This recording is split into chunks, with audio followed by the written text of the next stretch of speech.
Alright, so today we're going to be doing permutations and combinations. So before we start that, let's start off with the concept of a factorial.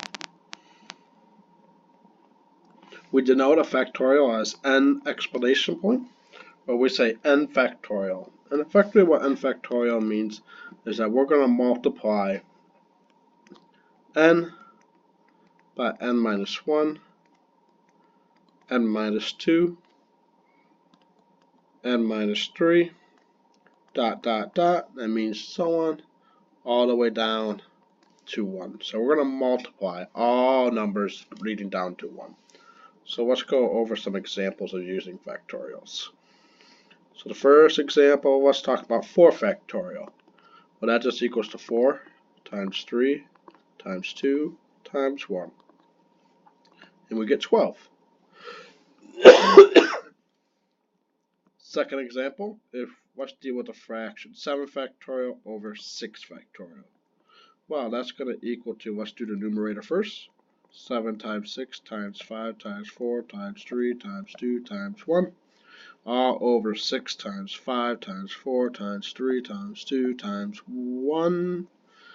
And then we can see a bunch of our numbers cancel out. We see the 6's cancel, 5's cancel, 4's cancel, 3's, 2, 1 cancel. And we're just going to be left with a 7 in the numerator. So if we do another example with dealing with factorials and fractions, so 8 factorial divided by 5 factorial will equal to 8 times 7 times 6 times 5 times 4 times 3 times 2 times 1, or I'm going to shorthand times 5 factorial divided by 5 factorial. So that means our 5 factorials are going to cancel out, and we're just going to be left with 8 times 7 times 6 in the numerator. And that equals 336. Alright, one more example. Let's deal with the example 52 factorial, all divided by 5 factorial times 47 factorial. So once again, this is equal to 52 times 51 times 50 times 49 times 48 times 47 factorial. So I'm going to write out that much of the answer. All divided by 5 factorial times 47 factorial. And we can see that this part cancels out. So we're just going to be left with 52 times 51 times 50 times 49 times 48, all divided by 5 factorial, which will equal to 2,598,960. Quite large. When we're dealing with factorial, sometimes we are going to get very large numbers. Alright, so moving on to some of the more exciting parts of this section where we start talking about permutations and combinations. So a permutation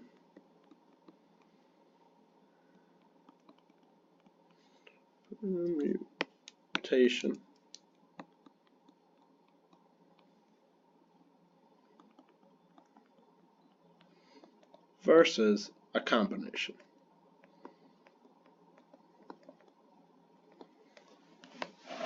Alright, so I want us to think about an example where we have 10 people. And let's think about 2 different ways that we can segment these 10 people. One, let's imagine if we were interested in how many ways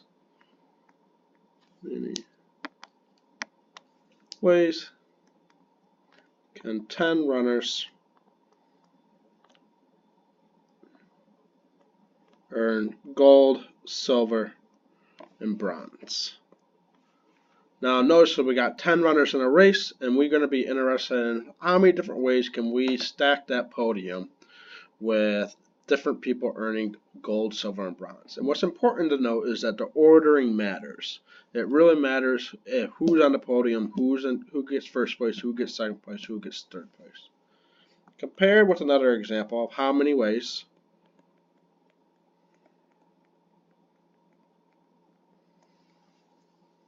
can 10 people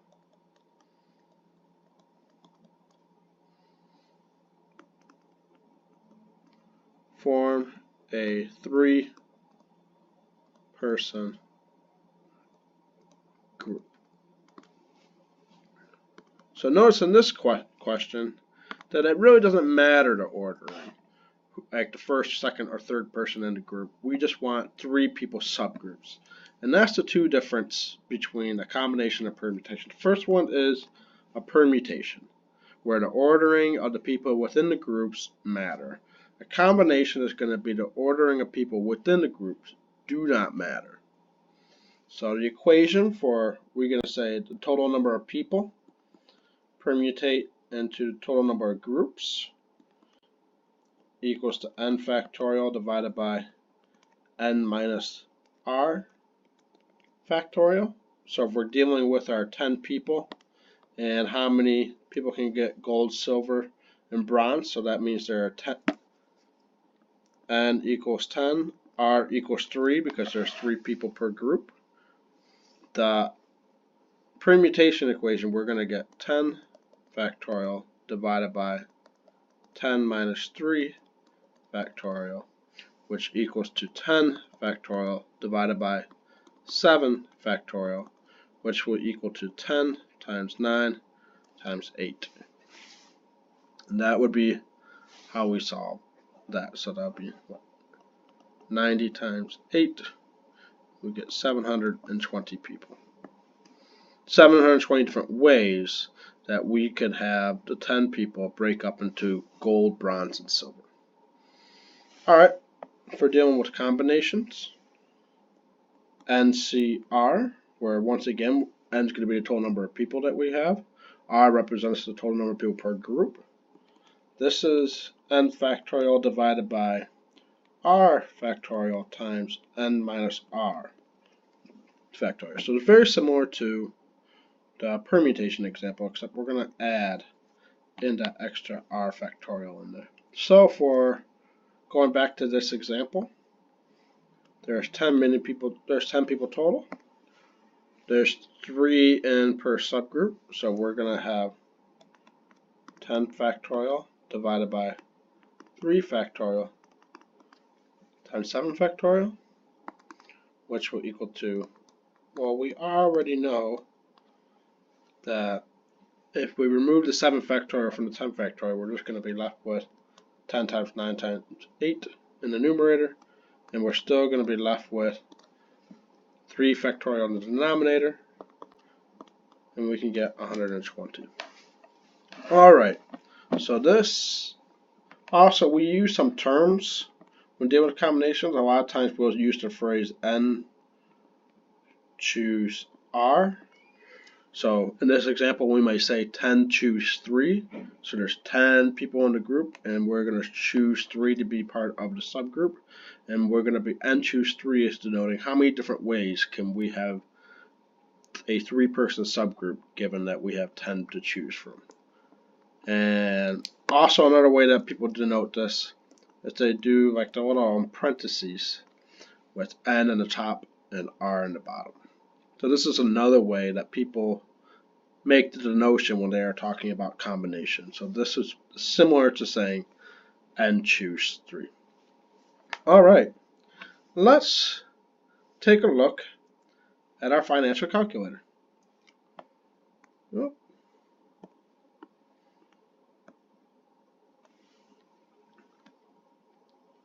Luckily for us, there is already permutation and combination keys on our financial calculator. So NPR and NCR, so the second key to RCL and the second key to STO. And those are our permutation and combination keys. So we can just, if we wanted to do 10 choose 3, all we gotta do is plug in 10 to our financial calculator. Then we're gonna hit second, indicate NCR, and then we're gonna plug in 3, and then we hit equals to, and that will tell us N choose 3. So that's a nice feature of a financial calculator for dealing with permutation and commutation. Alright, let's deal with some more examples.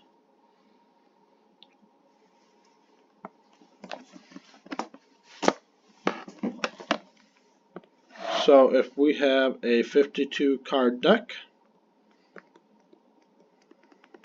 and we wanted to know how many 5-card hands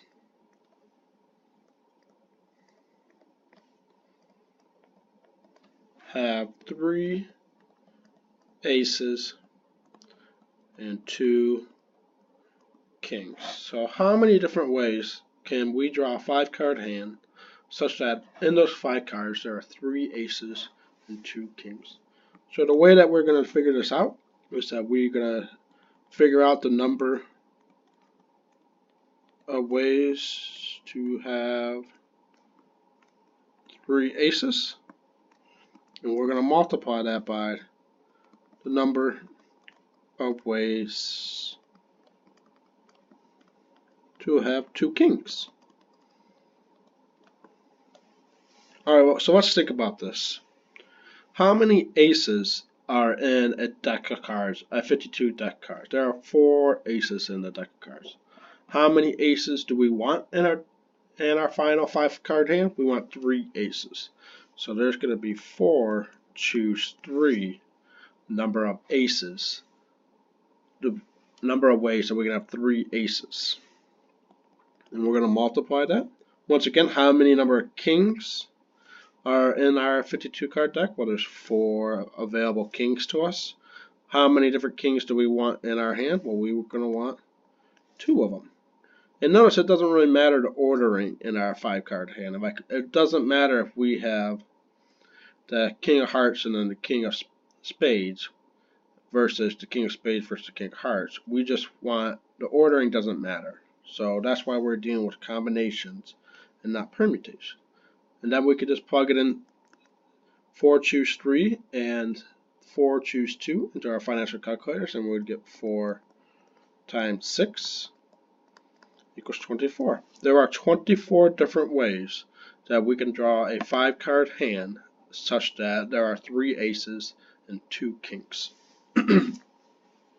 Alright, so let's do another lock example where we're going to have a code of 5 things, and we're going to be interested in some. So we have a code of 5 where the first 2 are going to be letters and the second 2 are going to be numbers, and there's only 8 letters available, and we can't repeat. Same with the numbers. There's 0 through 9 numbers available, so that means there's 10 numbers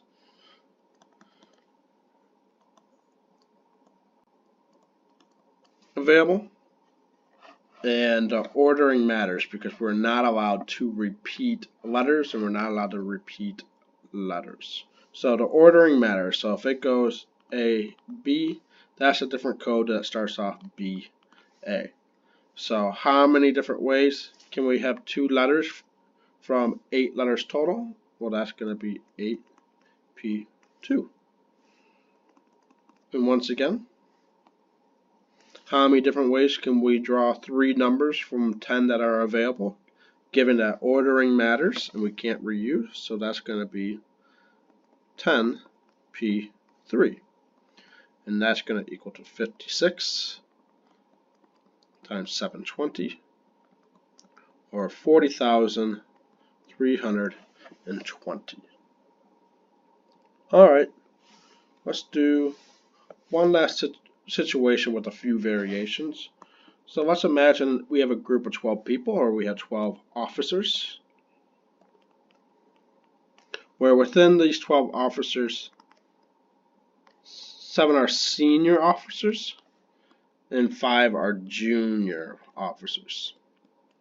Alright, So there are 12 officers total. 7 of them are senior officers, 5 of them are junior officers. The first example is how many 4-person groups can we have? How many 4-person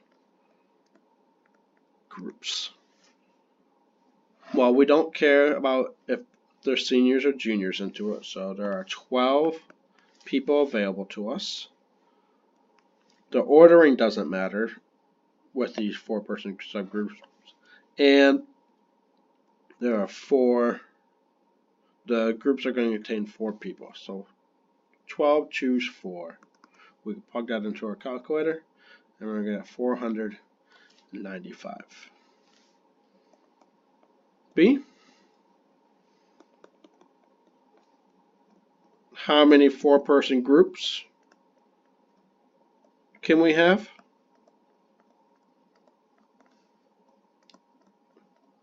Where they're all seniors. Where all are senior officers. Well, how many senior officers are available to us? 7. How many are in each group? 4. So 7 choose 4 will tell us the total number of ways that we can break up these 7 senior officers into groups of a group of 4. So we plug in 7 choose 4 into our financial calculator. We're going to get 35. All right. What about how many 4-person groups?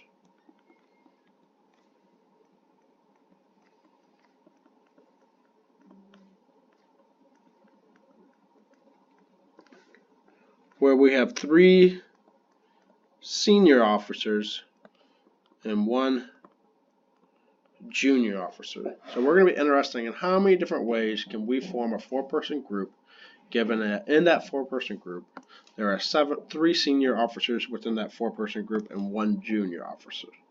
So we're just going to multiply the number of ways that we can have 3 seniors times the number of ways that we can have 1 junior. So how many senior officers are there? 7. How many do we want in our group? 3. So 7 choose 3 times how many junior officers? 5. How many per in our group? 1. 5 choose 1. So notice that this first term here, that is the number of ways that we can have 3 senior officers from the group of 7. In the second term here, that's the number of ways that we can have 1 junior officer from the 5 that are available. We multiply these 2 together, and that's going to tell us the total number of ways that we can have a 4-person group where 3 of them are senior officers and 1 are junior. And we're going to get 35 times 5, which equals 175. All right, well, that does it for today.